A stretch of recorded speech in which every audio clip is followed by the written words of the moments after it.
These are the same people who are pushing everything through the House right now on a total partisan basis. Over the last 4 weeks, they have radically changed election law, radically changed police law, radically changed gun law. And last week, while there's a crisis on the border, they radically changed immigration law and gave amnesty to 3 million illegals. So it's about politics, raw political power, and it should be about the Constitution.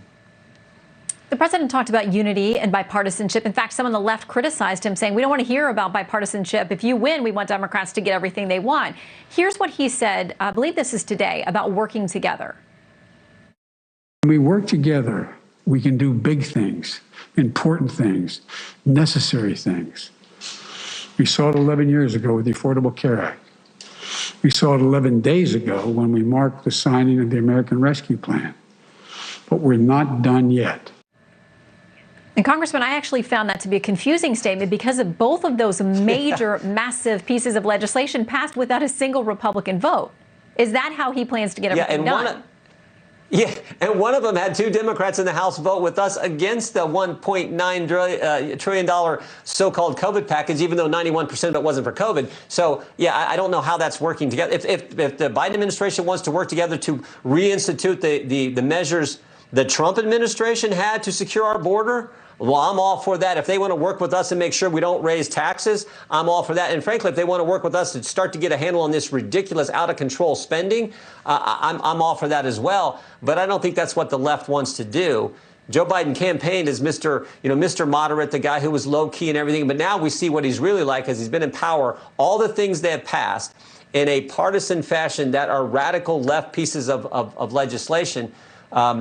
Look, it'd be good for the country, frankly, if we could work together. But I just don't see how you can do that with this crowd who wants to make the radical changes they're making and who want to cancel any Republican who speaks out against them. It's tough to work with folks like that. There's also a fight underway. You have a seated member of Congress, a Republican out of Iowa. Her Democratic challenger and her legal team have now come to a House committee essentially to challenge that and hoping to overturn it. They say that there were votes that were not counted. But here's what the New York Times says about this, of all places. They say now Democrats who hold the majority in the House and spent months pushing back on President Donald J. Trump's falsehoods about a stolen election, including his claim that Congress had the power to unilaterally overturn the results, are thrust into the uncomfortable role of arbiters of a contested race. Something filed on her behalf by attorney Mark Elias, who fought back against the Trump election challenges, says this. It says, where necessary to effectuate the will of the voters of the 2nd Congressional District, the committee, meaning this House committee, should therefore exercise its discretion to depart from Iowa law and adopt counting rules that, quote, disenfranchise the smallest possible number of voters.